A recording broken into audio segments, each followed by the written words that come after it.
very sharp. So brother, welcome. Thanks, bro. To our humble little gym, and thank you for taking us through, man, just like, what do you even call that?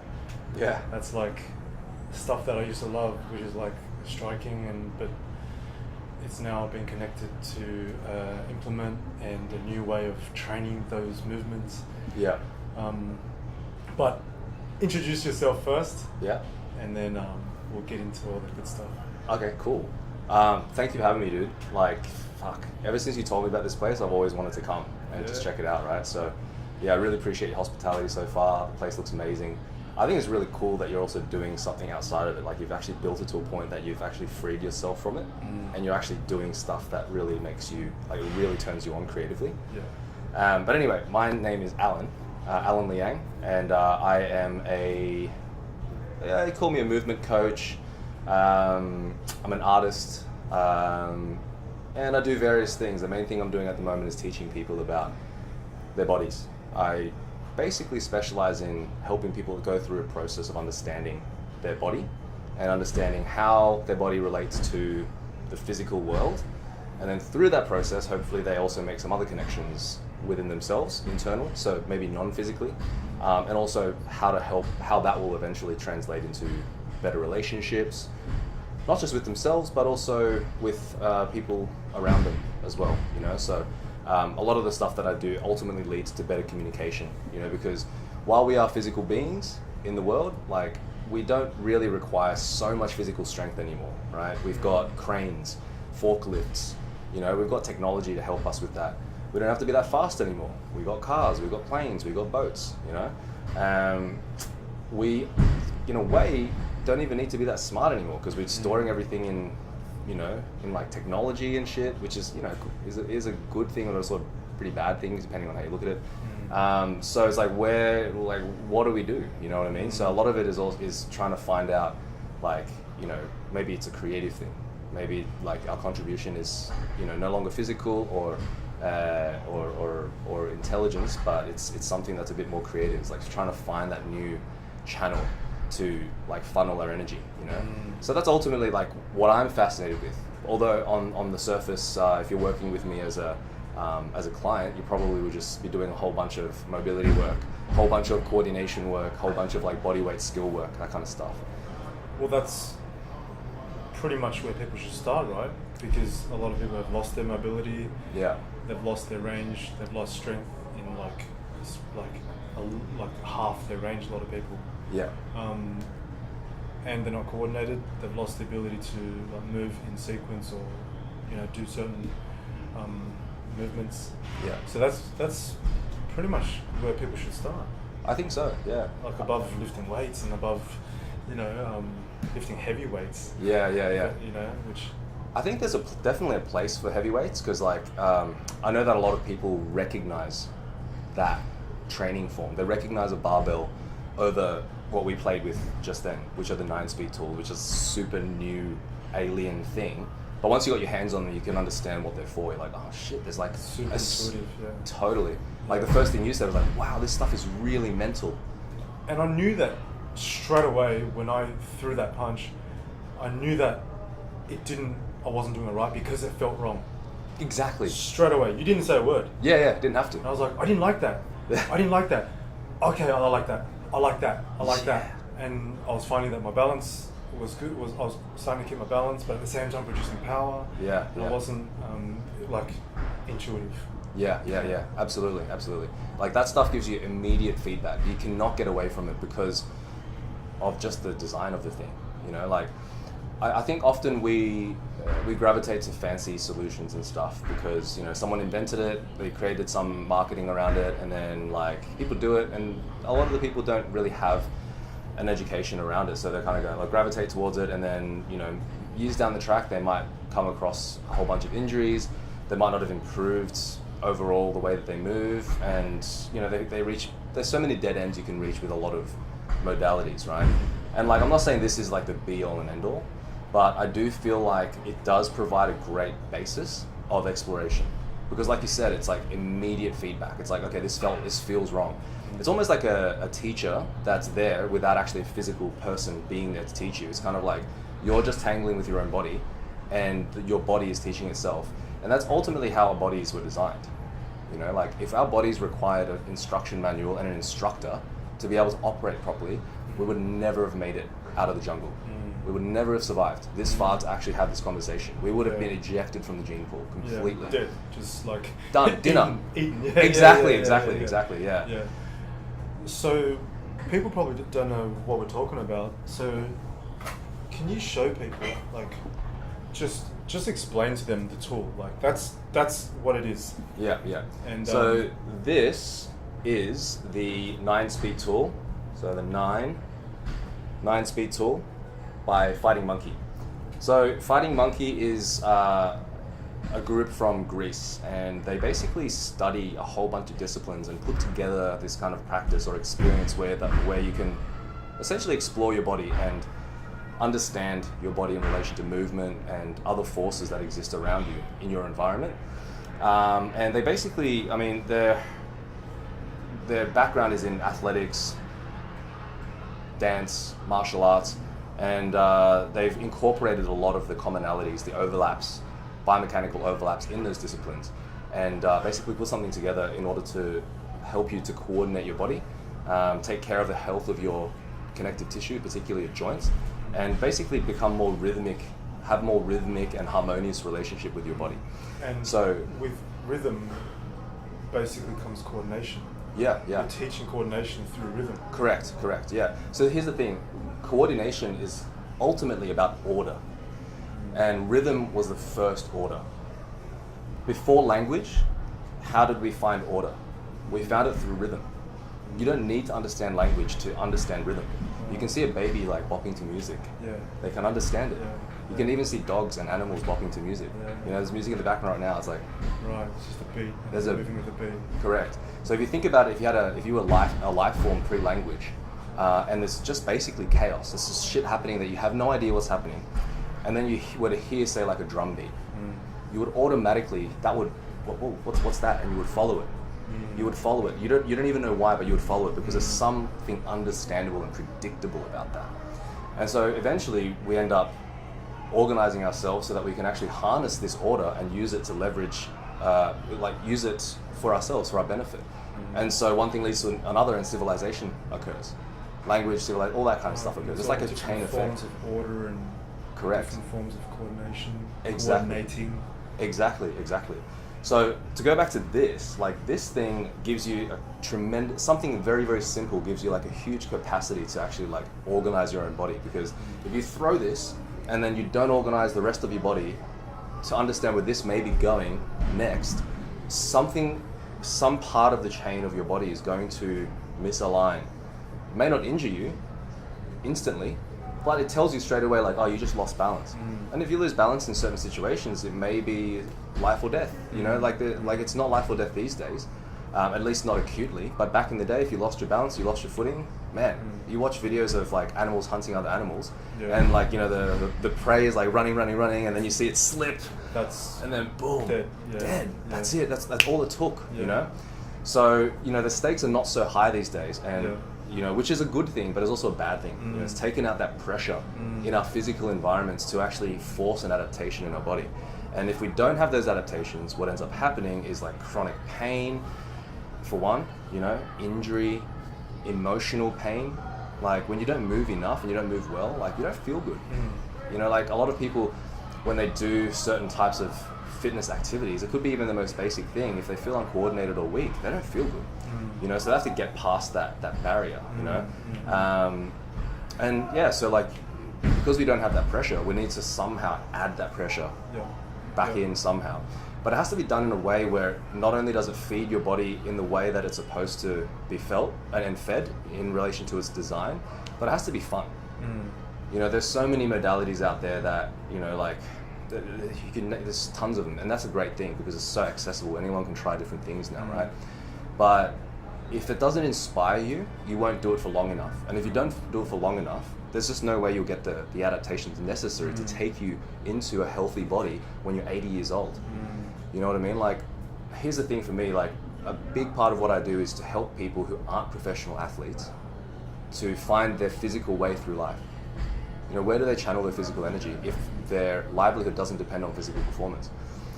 The problem is most of the stuff that's in the fitness industry is from and for professional athletes. You know, people that have a team around them, people probably born with the genetics, people that rely on this training to get them to a physical peak that they're able to get paid handsomely for it. Yeah. But if you remove all those requirements and you put that, like a normal guy, office worker, and doesn't have a single competitive physical aspiration in his whole life, through that training program, most people will fall. Yeah. They'll either get bored because it's just really grindy, or they'll get discouraged because it's so punishing, or they'll get hurt, which then they'll get even more discouraged. So they've got like a physical depletion and an emotional and psychological depletion. Yeah. And how will that lead to a practice of longevity? How would that lead to long-term health? No. It just won't. It won't. Yeah. It'll like you'll end up just fizzling out either mentally or physically. Yeah. Well, I think a lot of the problems out there is because, you're right. It's either too technical, and just the road to getting a good overhead squat is like so long. And it's so just demoralizing. And that's not even talking about adding weight yet. You know, you need to like have a certain frame of mind to get past all that. You know, shoulder mobility and hip mobility and core strength. So you got to get into that position to then get that 20 kilo barbell up and down safely. But like what I really loved about that, and you know, we're not selling this. This is like you don't sell these, I don't sell these. Oh, actually, I do sell. You do sell. I'm actually buying that spare set that you're getting. Awesome. Cool. I've got it in the car. I'm taking it. But what I loved about it was, it made sense when you said swing, punch, and throw. When you said those three things, and the three different movements that you showed me, actually there was like 4 different movements, but it was like based on those three basic movement patterns. It just made total sense. And then the better you do this movement, the better you'll throw. The better you do this movement, the better that you'll punch. It instantly, it's like, yes, I want to be good at this. You know? Absolutely. Brother! On the podcast, get in here. That's alright. This is the main big dog. Oh, sorry. Get in here. Hey, bro. Hey, man. Welcome. Danny, nice to meet you. Alan, too. Yeah. I gotta let you guys finish your podcast. Welcome back, brother. Yeah, stretch. Alright. Is that the weightlifting? Business partner. Oh, right. Okay, cool. Danny. He just came back from overseas. Oh, okay, cool. Nice. That's what I loved about it. It just made sense. Straight away. Like when you showed me that, those three movements, straight away correlated with something that I can grasp onto in terms of how I would use it. Yeah, definitely. And here's the thing, right? Like, what I like about it is the barrier to entry is pretty low, because you just got to be taught how not to hurt yourself with it, and then you can kind of just play around until something clicks. Like, most people who can stand and swing their arms can participate in this. Do you know what I mean? Like, it's really low entry, and then it actually helps you to gain more proprioceptive awareness of your body, which then translates to mobility training, which then can relate to something like you want to get the bar overhead in the overhead squat. Okay, cool. Well, now you have some physical confidence in being able to put your arms over your shoulders in a stretching exercise, to then get the most out of the stretching exercise, so that you can more quickly get under that bar, so you can more quickly put the weight on the bar, so you can start feeling the power of that snatch and overhead catch and squat, so you can start to feel more motivated about training more and getting stronger, right? So, but not even just that. I mean, like, even if you don't have any aspirations for Olympic lifting, right? This kind of stuff requires so much coordination that when you get it, and it's coordination that actually is relating to normal human biomechanics. It's not like dance. Dance is also very coordinative, but not necessarily related to the human biomechanics of like swinging your arms to run, to jump, to throw a strike, or to throw your arms or a projectile. Like, that stuff is very, very basic, and if you can, our body's been designed by those trillions of repetitions over however many hundreds of thousands or millions of years of evolution.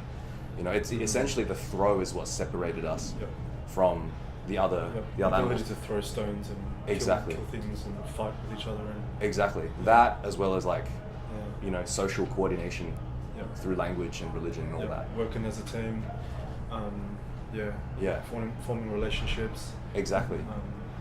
So the best stone throwers were the ones that lived. Yeah, exactly. Pretty Who much. could communicate and collaborate? Yeah, yeah. They're the ones that lived, and that's what you're training every time you like swing one of these things around. Yeah. You're training like this really ancient pattern, and you felt it straight away. You're like, oh fuck. I was like, You're like, wow. whoa. Like, I felt instantly uncoordinated. Yeah, I yeah. knew instantly that I was doing it wrong, and then Yeah. just intuitively, I had to fix whatever it was without even like a cue, Yeah, and yeah. then throw it again, and then as I threw it, I was like, yep, I'm getting that snap. Yep, I'm producing power. Yep, and no joke, my core was like turning on, and it was on, and then I found out I wasn't breathing. Yeah, yeah, And then I did another set, and then that set I was I just changed my breathing, Yeah. and I was able to still produce a lot of power. Yeah. So yeah, like I need to. There was that one movement that I couldn't get. Oh yeah, the outside swing. Outside swing. Yeah. 2 arms. 2 arms outside swing. I need to practice a lot. Yeah. Right. You'll get it pretty quickly. Like the thing is with this is that you run into a wall for a little while, and then when you get it, it's there. It's like riding a bike. You eat shit first few like however long, and then once you get it, it's like oh you feel it, and then you just it's there, and then you never lose it. Yeah. There's that saying that you never forget how to ride a bike for a reason. Yeah. There's something very interesting about how the brain works in relation to skill work. Yeah. And this is skill work. You never lose this. You will lose strength 100% of the time. You will lose strength. You will lose your hypertrophy. I've seen it everywhere, and that's why I don't bother investing my time in it. Like I invest time in this as a foundation, and then if I want to get big, cool. I've got the biomechanical foundation to get big without destroying my joints. Yeah. I've got the ability to get strong without destroying my joints, and that way I can have the glory and have a high chance of making it through that and not have to be bent over backwards and knees sore and injured joints when I'm older. That's actually another thing. Like I was challenging myself to produce a lot of power with no impact. Yeah. Like, and I was finding interesting. I didn't have to. It felt like when I used to lay into heavy bags over and over again. Yeah. I was coordinating that same sort of chain. Yeah. But with that, I didn't have to actually create an impact. Yeah. And I was actually, the impact was there, but it was more like in my fist rather than like into my knuckle. Yeah. So I was actually, it was very strange to feel that same feeling, but with a different implement. Yeah, right. I used to get like, just my wrists and my elbows and my shoulders just to really cop it, when I used to punch heavy bags. For sure. So I think it's a great, like, depending on if you're doing the sport of striking, you'll need to expose your body to those forces so it can actually adapt to the impact. But definitely, if you have something like this in your practice, if you're a striker or kickboxer of some kind, it will help maybe even to minimize the damaging effects of that impact, because you're able to like spread the load of that movement. Because if you don't spread the load with this, you'll feel it instantly. You'll feel it straight away, and because it doesn't have that, when you have an impact, right, it creates such a huge amount of information in the body. It's like a huge spike and it's so quick that if your mind isn't attuned to it, you won't really be able to pick up what went wrong, what went right, and then you just keep going. You'll probably just be like, oh well, that feels shit. Oh, I just got to toughen up, and then you just keep throwing the same pattern again and again, same impact, and you have no idea that it's breaking you down until much later, until something just breaks, and you're like, oh shit. And then even then, you still might not know because it was an old pattern. And you see that all the time, like people getting injured and they don't think that it's an underlying biomechanical thing. They go like, oh, it's probably like my physio says, it's like, oh, it's underactive this or whatever. But really, it's just an overall lack of biomechanics. You put this into the hands of them, and you'll see that there's a huge leakage somewhere. It will expose the leakages, Wow.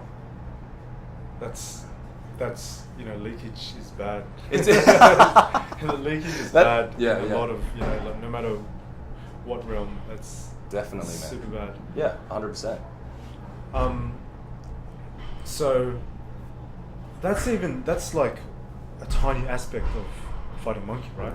Very tiny. That's only like one aspect. It's super tiny aspect. So like, if you were to try and explain to someone that doesn't understand what it is, Yeah.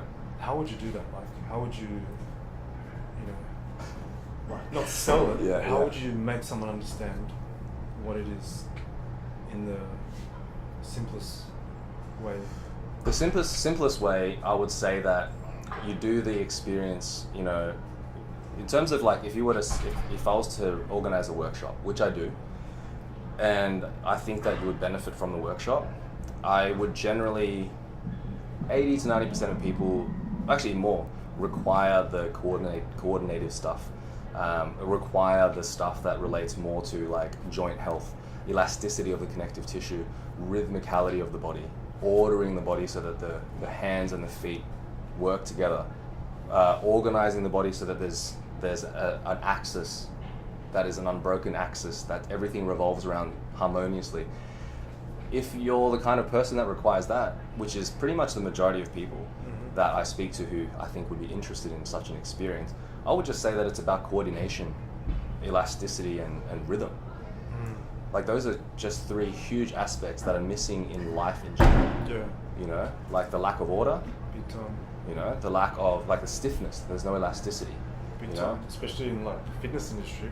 Right, yeah. Where it's needed the most. Yeah, exactly. Because you're throwing your body on the line every night. Yeah. With weight, without weight, like, you'd think that's where you start.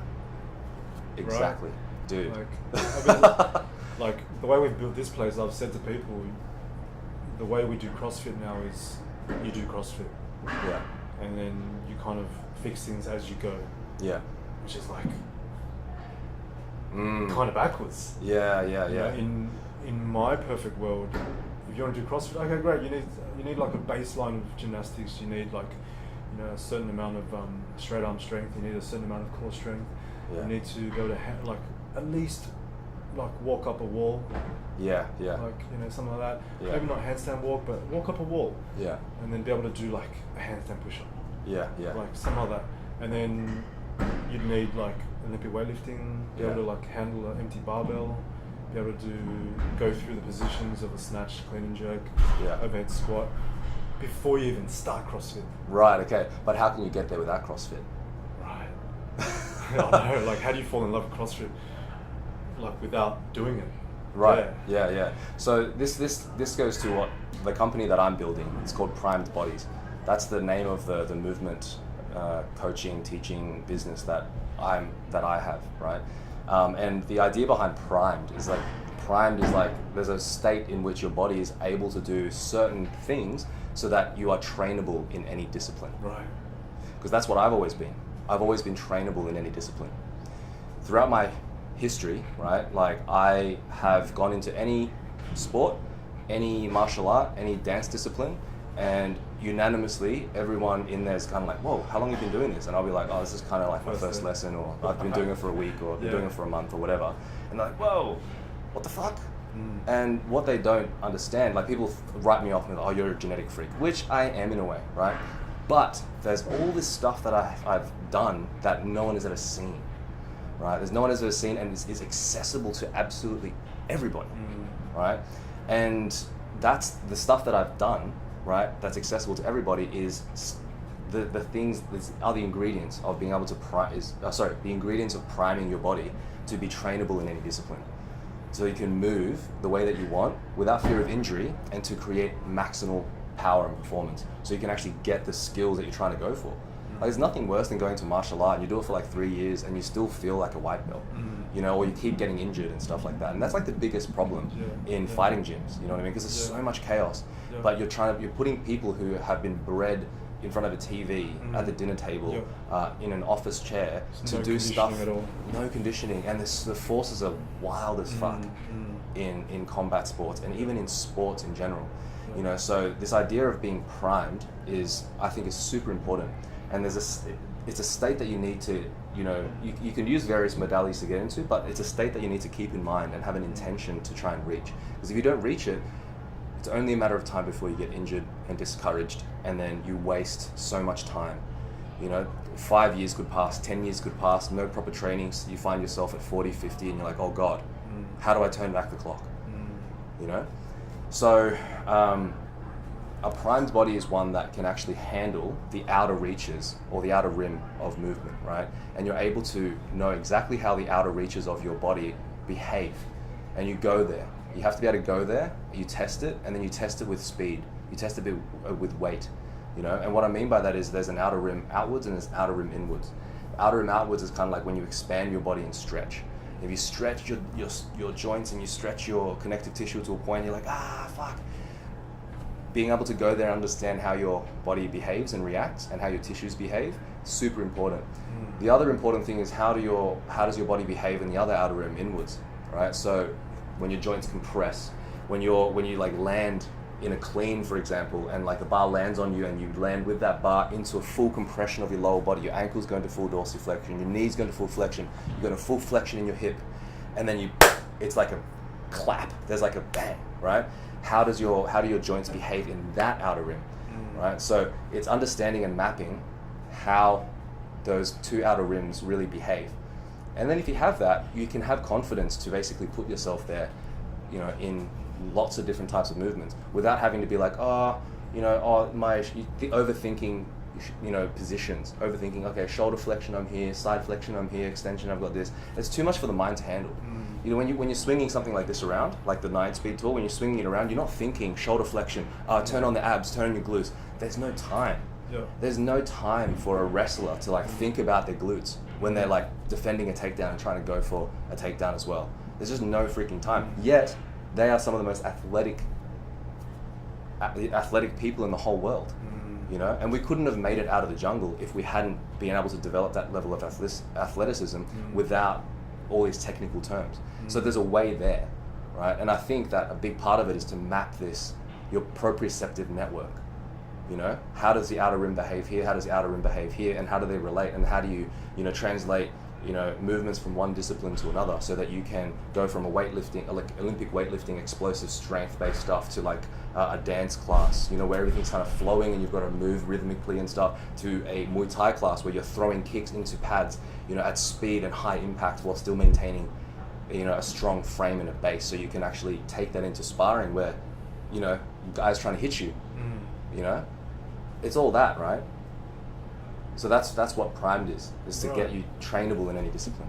So what's examples of that outer rim and that the inner rim? The example was when you're catching that clean in the bottom of the squat. What about that outer rim? What is an example of that scenario? So I would say like a toe touch would be the most simple example. So you're stretching your connective tissues, your muscles at length. So when you reach for your toes and your hamstrings and your posterior chain, your lower posterior chain starts to like lengthen, that would be the outer rim. That's more in the expansion side of things. Right. And then when you if you go into a squat, do your joints fold, and can they hold themselves in that folded position? Because some people, you'll notice that they can't close their knees up completely. They're so stiff and their body just won't let them go there because it's so unfamiliar. They just haven't been there in so long. Or they have to disengage totally to get there, and there's no ability to influence. They're not contracted, Exactly. So there's so many different counterbalancing and seemingly conflicting forces, even in something as simple as folding your legs.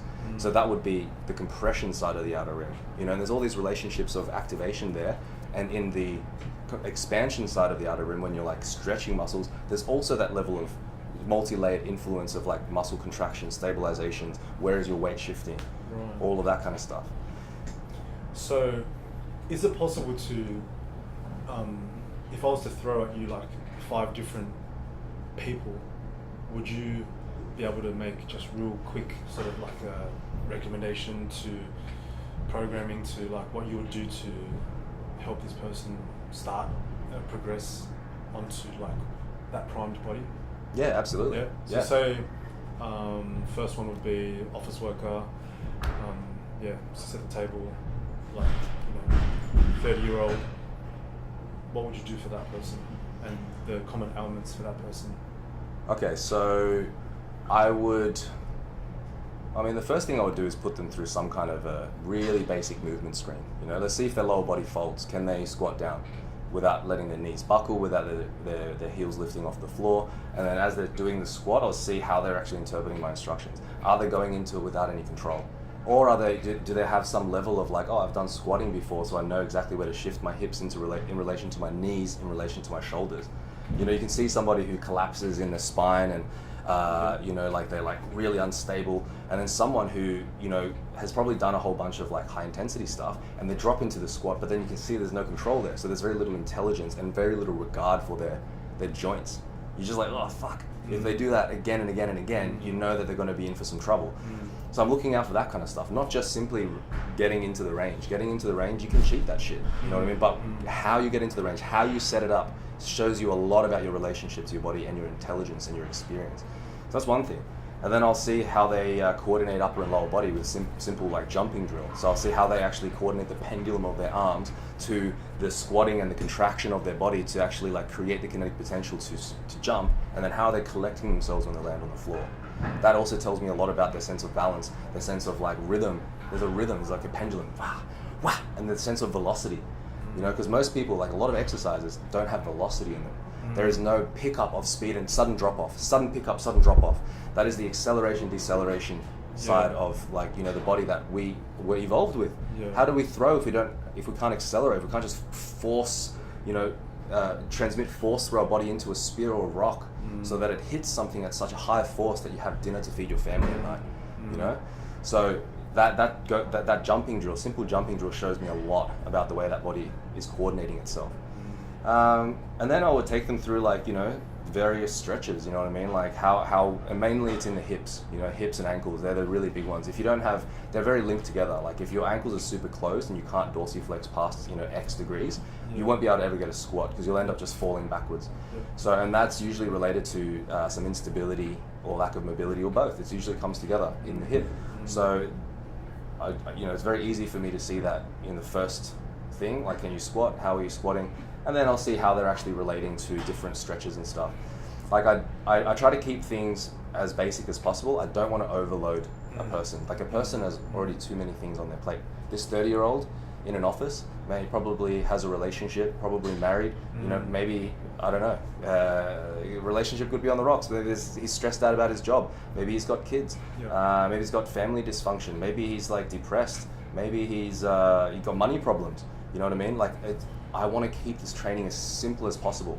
Give that person something very simple to do. They do it. I can video them. I show them, and then I'm like, okay, what do you notice here? And then they get to teach themselves in a way. You know, I get to take them through the process I went through myself when I was 4 years old, 5 years old. You know, so that's what I would do for him, and I basically would do the same thing for most people. Yeah. You know. What about someone that's on the other spectrum? Say an athlete. Say someone that, like a rugby player. If they came to you, what would you do? What do they want? I guess to play rugby better, to be more explosive. Rugby players usually have a pretty weak core. Yeah. I would probably tell the rugby player to go somewhere else because I don't know the rules of rugby. Yeah. If they understand that I don't know the rules of rugby, and but they've seen my work and they see something about that work, and then they tell me specifically what they want me to take them through, then I'll take them through that. I would like let's say it was a different game. Maybe it was ping pong because I actually understand ping pong and I've played it. Then I would be more interested, and I would actually go to the trouble of like understanding the rules of that game. Because I have to understand the rules, because at the end of the day, they're coming to me so they can win. Yeah. So how do you win? Let's start there, and then let me see how you move, let me see what your problems are, and then I'll decide whether I actually have the skills to be able to help you with that, you know? And if I don't have the skills, I wouldn't tell somebody that like, oh, actually I'll take your money and, you know, like, oh yeah, I'll just take you through some shit. Yeah. No, it's like, if I really don't feel like I can help them, I don't want to help them. I'd rather them go somewhere else. That's awesome. Yeah. That's awesome. Now, if we switch gears, right? Yeah. So, you were telling me that you came from the film industry. Yeah. So, tell me about that. Well, I did film when I straight out of high school. So I did a film or media arts degree at UTS, and then I made made a few films. Like, well, I was more editing, and I've done some stunt direction as well. I was like the first person at UTS to do like a stunt direction for my final project. So I was doing like choreographies and stuff. So I was already into the movement stuff, even when I was doing movies. And then afterwards, I was editing a lot of stuff. So I edited a feature film for my best friend, and eventually I made my own film. So I made like a sci-fi action film, which was super expensive because like it's like the two most expensive genres you can make. It's like sci-fi, it's like made up special shit. effects, because the makeup and all that. Exactly, yeah, and also set pieces and stuff. Yeah, it was crazy, and also action requires huge logistical things, big set pieces. Yeah. You know, lots of movement. You know, it takes a long time to edit. You know.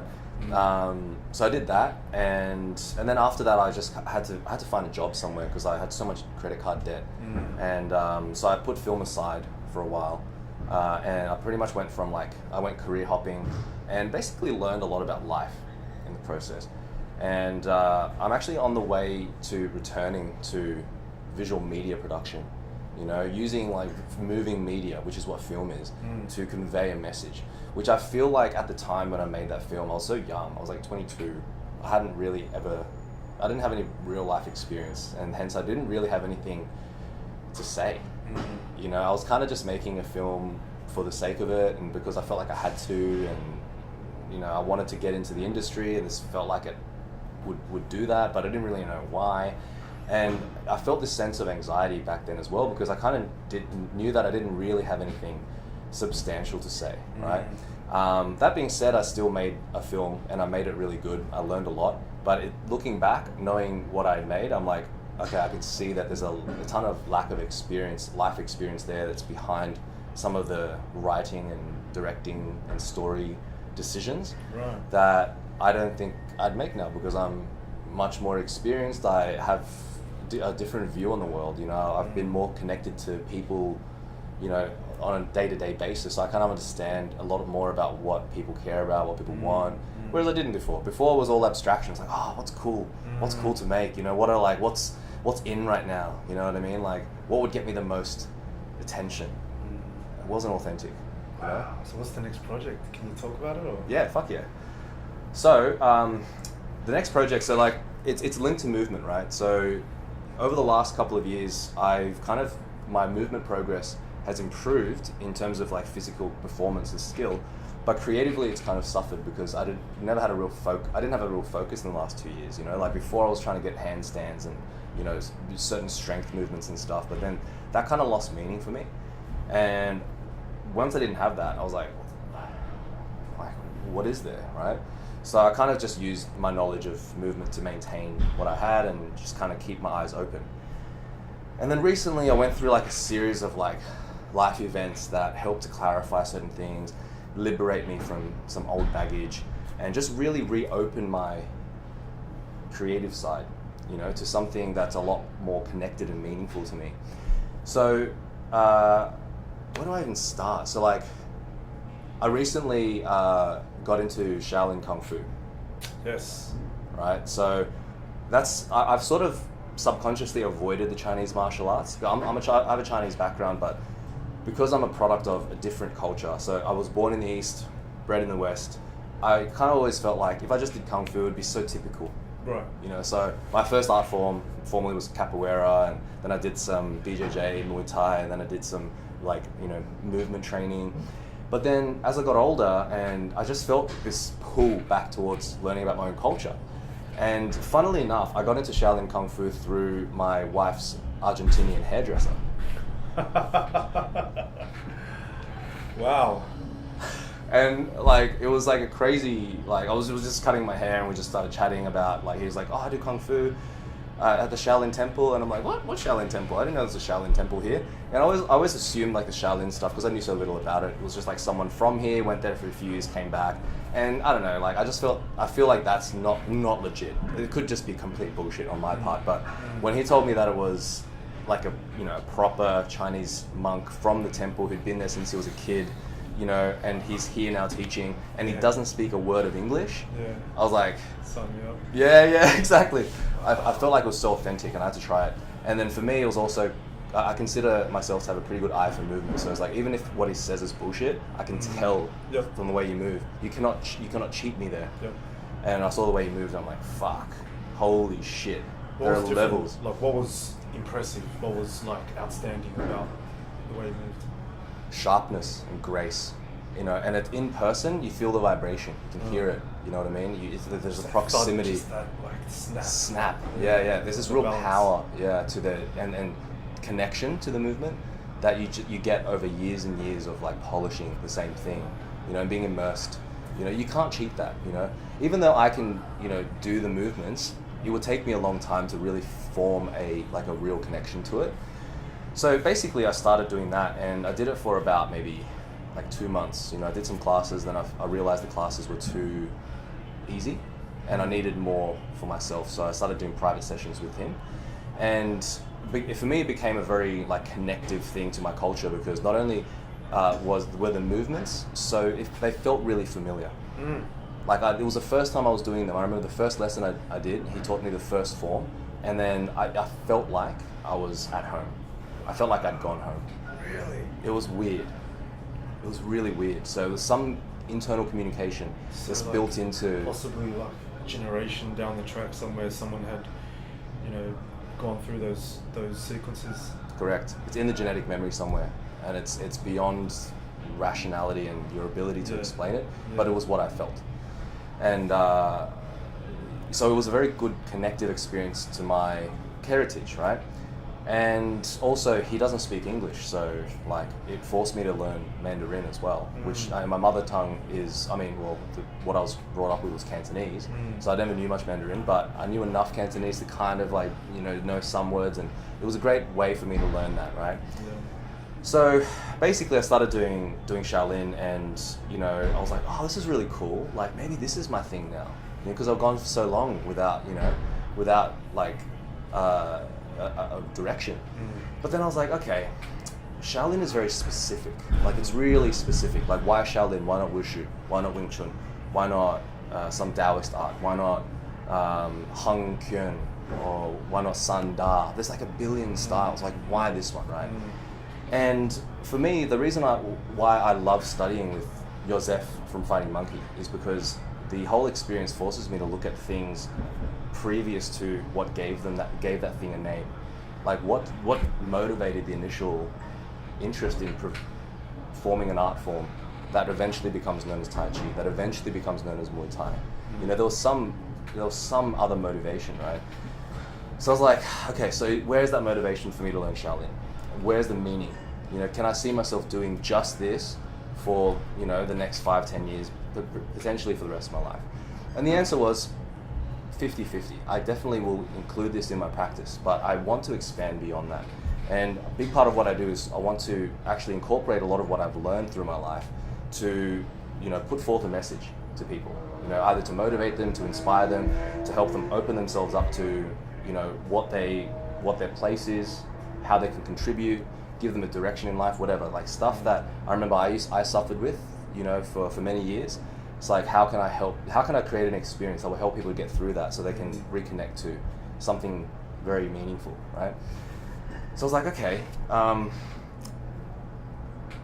what do I do with myself? And I realized that with the Shaolin stuff, I was learning forms, and while in the process of learning forms, I was like, these are actually dance choreographies. These are actually, you know, ways to remember certain movements and to understand, you know, how to produce force in the body, how to, you know, punch somebody, how to grapple somebody, how to get into a low position, whatever. It's primitive compared to what we know now because of MMA, you know, because there's so much footage out there of like real violence and stuff. So I would never learn that to learn how to fight. I would never be like, hey, I'm a Shaolin master, come and fight me. You know what I mean? Like I'm not learning it for that. Yeah, it's been proven. Like, yeah, there's many YouTube videos of like dude. brutal, like Embarrassing. yeah, It's just MMA horrible fighters to watch. just destroying like Traditional martial arts. It's Exactly. So crazy. Yeah. Exactly. So that will never be my intention, right? So I was like, okay, well, what can I do with this? And I realized that what I've been doing all my life and what I was doing in Shaolin was actually like I observe I mimic, I polish, and then I add something new. And that's essentially like Bruce Lee's legacy as well. It's like you learn something and then you like take what's good and you discard what's not good and you add what's uniquely your own, right? Yeah. And it's one thing that the Shaolin monks are really known for is the mimicry of animals and infusement of the animal styles into the Shaolin art. And I found that really attractive and that really resonated with me because that's how I started. You know, I started when I was 5 years old, begging my parents to teach me or let me, like, pay for me to go to martial arts lessons or sports lessons. But at the time, they didn't want to let me because, you know, they thought that study was really important and they wanted me to focus on study. So I wasn't allowed to. So I wanted to do it so much that I went into the backyard, armed with only my memories and the feeling in my body and the shadows on the ground. And I would mimic what I remembered from Jackie Chan, Bruce Lee, Jet Li films, fly kicks, punches, you know, strikes, jumps, and I would just do it. Like you said, with when you were handling the speed tool, you could feel when it was wrong. Yeah. And as a kid, I could already feel when it was wrong. I was like, no, this doesn't feel like the way it made me feel when I watched this movie. Yeah. You know, so I would just keep repeating the same motions again and again until it looked and felt right. And I was like, okay, that's a good basis, because now if I was to go to a master, they could teach me and I could take that foundation and do something more productive with it. I don't have to I'm not a completely blank slate with nothing when I get instruction. So I started my journey with mimicry, and I feel like this whole journey I've been on up until this point is taking me back full circle to this idea of imitation and mimicry. And I thought, okay, that kind of thought simmered in my mind. And then for some reason or another, like, I found myself on YouTube looking up the backstory of certain characters in the game Tekken. I don't know if have you ever played Tekken? Yeah. Yeah. Yeah. We used to play that all the time. Yeah, cool. Which one? Well, from the first one, really. Oh, wow. Yeah. Awesome. Yeah, that's how old I am.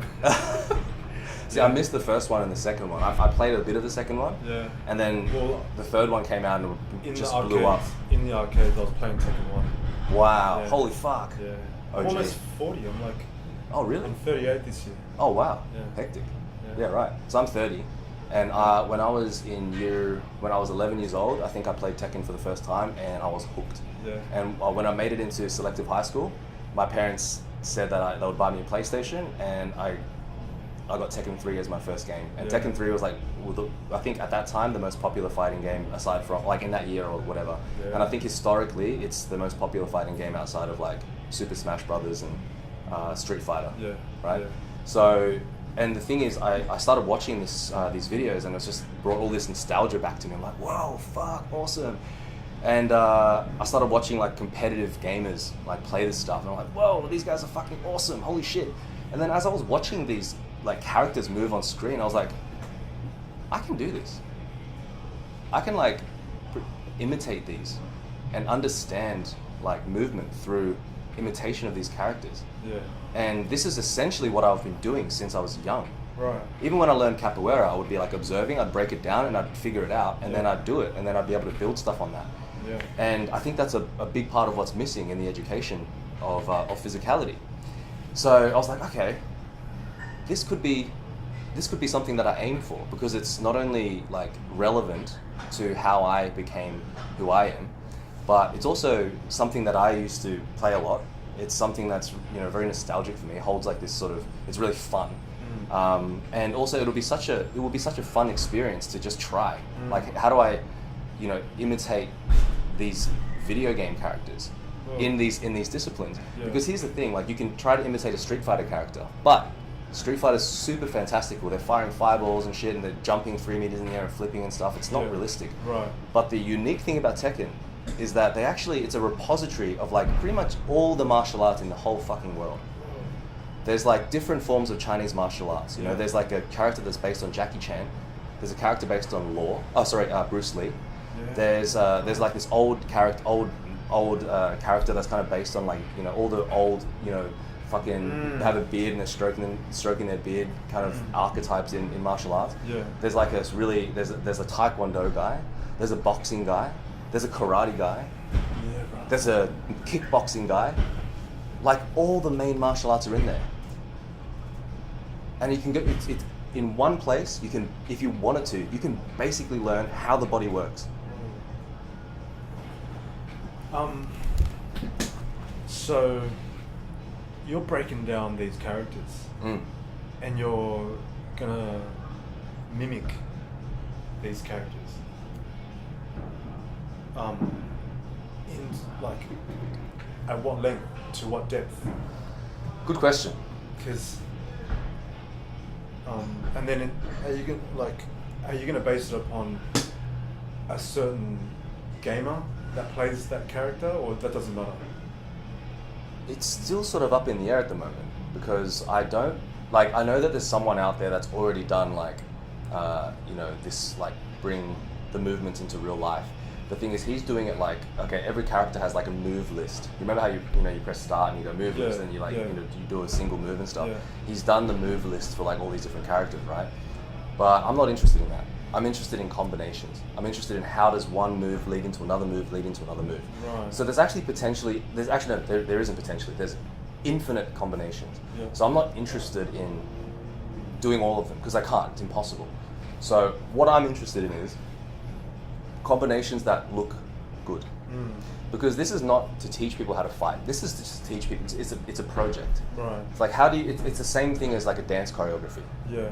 Only this actually requires you to do it right. Like, I mean, you have to do dance choreographies right, don't get me wrong. There's a certain quality there, but there's a difference between dance physics and martial physics. Yeah. Huge difference. Yeah. You put a dancer into a martial art and they might not actually be able to contend with the forces there and the coordinations there. And vice versa. You put a martial artist into dance and they don't know how to contend with the forces there. What I've done all my life, and one of the reasons I'm so attracted to the fighting monkey work, is there is a fusion. There is an emphasis on the fusion between the two. When I was in Shaolin, I viewed it not as a teaching me how to defend myself, but I viewed it as a dance of my people. I felt like it was a dance. And in fact, when I learned the first two forms and I performed them in front of my Sifu, I turned around and he had this big smile on his face. I was like, yes, I fucking did it right. And he's like, you have very good rhythm. He said that in Mandarin. I couldn't understand him. He had to type it into his phone and show me. But he told me I had a very good rhythm, right? And I think you need good rhythm to be a good dancer, obviously, but a good fighter, a good martial artist. You look at any of the top guys, they all did some form of dance. Vasily Lomachenko, he did like 7 years or whatever of Ukrainian ballet. And he's decimating guys. He moves in a way, it's like, why isn't everyone doing that? It makes it look so fucking easy. Just do that and just win. His ability to just be completely balanced and be wherever he wants quickly. And ahead of them, not just physically, but just mentally, everything. Yeah, his ability to tie up his feet and to be able to think, I want to be here, or here, and then be able to do that, like literally not even think about it. Yeah. It's just reaction. Yeah, and to exactly. be there. Yeah. Balanced, in a position to produce power. Yeah, exactly. To have options there, to produce power or to evade quickly. So that, he's always putting himself in a great position. Yeah. So much potential in every position, right? So, yeah. So I'm trying to tie this up to, like, because this is going to be a product that people can engage with, hire you for, or like to spend time with you to then train in. Correct? This is the end result. The end result would be to get people to the prime state. To get as many people as possible into a place that they can be trainable in any discipline. Yeah. Unfortunately, I only have 12 good hours in a day where I have enough energy to, live my life and teach people. So I also need to feed myself creatively as well. Like I can't just be like a typical PT and give up your own training for the training of another. I just think that's very wrong, and I think we have the ability to, and the resourcefulness to figure out a way to make everything work so everyone wins. So ultimately my goal is to get as many people trainable in every physical discipline as possible, so get everyone primed, right? So a big part of why I'm doing this is because it's fun for me, and I feel very connected to this, and I feel like it'll be really just, I don't know, like there's some mystery at the end of this. I want to find out what it is. But at the same time, I think it will connect to a lot of new audiences. You know, people who love Tekken, who have never stepped a foot in the gym, who suddenly see someone who loves Tekken just as much as them, and they're like, holy fuck, maybe I can do this. And maybe that in their room, in the privacy of their own home, they start throwing some punches. Like I did when I was 4 years old. And they're like, oh, you know, and they go through this process of maybe feeling emotionally repulsed initially by their lack of coordination, lack of strength. They do throw 5 punches and they feel puffed and they feel sore. But then being able to get through that physical barrier, that emotional barrier, and then do it again and again until something clicks, something really positive happens, like, oh my God, I got this. Or I feel stronger now. I could only throw 10 punches last week, now I can throw 50. Right. And just people undergoing that process. I might end up helping people I'll never meet. Right. You know? And then, is there going to be like, because I'm imagining the Taekwondo sequence is going to have a lot of like spinning. Fuck, I've been thinking about Horang's, the Taekwondo, like Horang is the character. I've been thinking about that one a lot because my first project is Lei Wulong and I feel like I can emulate a lot of his movements. But the Taekwondo one is going to spin me out and I really fucking look forward to sinking my teeth into that one because the style of kicking is so different, you know? And I might end up looking like a complete fool, but I don't give a shit. Wow, so would you have to develop a sequence to break down how to like do the tricking style, Taekwondo style of kicks? Would you have to break that down and that in your course? Absolutely. So no, I wouldn't be teaching people this directly. Because I don't see many people being able to do this straight away. You know, they'll maybe do like a small part of it, but really, if they're interested, I'll have something else on my website that they can start with. Like, how do you get the basic mobility through your legs, spine, and arms, so that you don't injure yourself in training, and you can actually go into the positions required to train the skills. That would be what most people would need to go to, but they might be inspired to go there and they might know about me through these videos. So you know what I mean? Prerequisite list of movements, and then these are going to be required to do this sequence. Something like that, you know. Like the problem is once you start increasing the complexity of movements, it's very hard to make a defined list of the things that you need to do. You ultimately just need to know enough, and then you kind of just throw yourself into it, and then just have the faith that you'll get it before you break. You know, and you can do it safely enough that you can get the skill before you injure yourself, or without injuring yourself. You know what I mean? So this stuff is more linked to an idea, an inspiration, and then stuff that's more practical will be whatever I do with my current clients, and what I might distribute as like an online training program, or you know, or like a course, an online course. You know. Well, I can see a whole genre of people that are like in all different age categories and abilities that are tied together by Tekken. So, or a love for another fighting game. It doesn't even have to be Tekken. But these people can do the first levels maybe. And I can see them getting together in like a room like with 100 people. You know, like that have trained maybe under your system. That are now like they're gonna do that prime off. I don't know, like whatever. Like, and they come and just show. Just have a jam and train together, dude. I mean, why not? I mean, they're doing that anyway in karate dojos, kung fu dojos. You know, they're doing that anyway in a pump class, in a body combat class. It's already happening. That would be quite insane, actually. Like, and then for sure they'd dress up. There'd be a full-on, like full cosplaying and stuff. Right? They could be, I mean, if you want to truly inhabit the character, you know, you got to look the part. Well, I mean, a lot of the cosplayers, they don't have that physical ability. Oh my God! Imagine that, a Comic-Con where they dress up and then they're gonna perform that day. Those sets and whoa. It'll be full on. People have already done it. Like you see some, you know, like some people like an Eddie Gordo, a capoeira guy who dresses like Eddie Gordo, really loves anime or really loves comics, and they go to this place dressed as Eddie Gordo. They can actually perform the moves. It looks kind of cool. Crazy Mortal Kombat, like those demonstrations with the trickers and stuff, right? Like, it's crazy. See, the thing is, like, where I think that I differ from that is that I have the ability to mimic so many different forms. I may not be able to flip and trick as well as the trickers and the b-boys and stuff, but I'm able to like inhabit certain movement patterns For certain in a way characters. for certain characters, Yeah. and actually. Like a big part of what interests me is to infuse the characters themselves into the motions. So it's not just about physically performing the choreographies, although that has a lot of value. It's also, for me, it's just a project of almost like performing and acting. It's like, who is this person? What is their backstory? Why? How are they performing these movements? Because when you see them on screen, there's a different quality when you play a certain character. It's what attracts you to a certain character, right? It's the way that they move, and it's the way that they handle when you control them.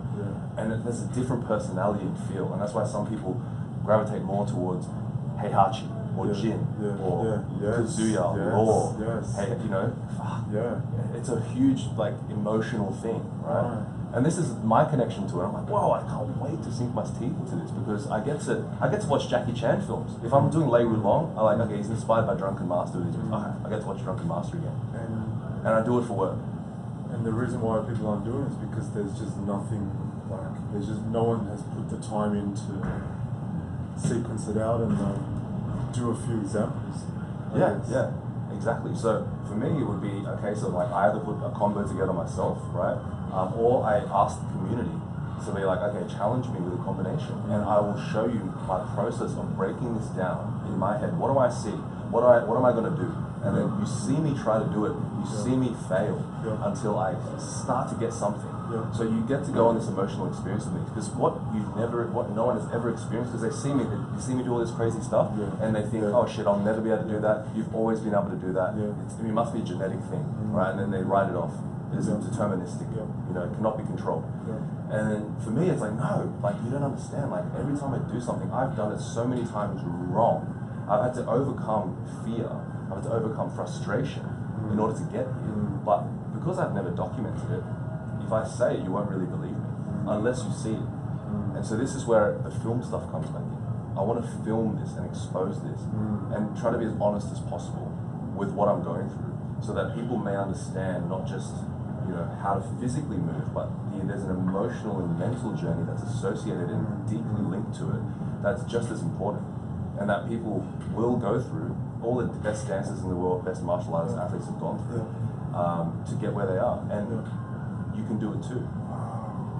Well, you know what, like the end result that we just spoke about is a huge, there's a shit ton of people that if they knew that, oh okay, I've never wanted to do fitness because that's not my thing, but I love games and this is me, this is my, like, I'm living with this. But then you know what?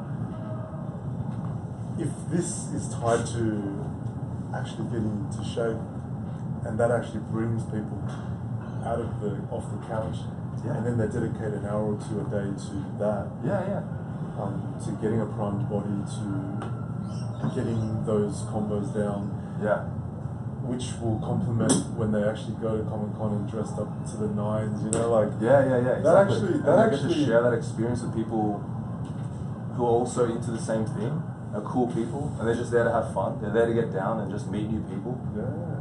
It's a big social thing. That might get me into dress ups. You know what I mean? I've never like, I love games and all that, but I've never considered dressing up. But if I was practicing moves, and I look good, my lines are snappy, and you know, like I was producing a lot of power, and like you told me that, you know what, you need to dress up. I would freaking dress up. Totally. So this is actually like, you're bringing together a lot of different, like, just people from different walks of life and different, like, just this is sick. I mean, look, I don't know if that's going to happen. I think there's a huge potential there. But ultimately, I just think for me, it's I just feel like it will be just so fun for me. And if that happens, it's a bonus. It'll be great. I would love for that to happen. Far out.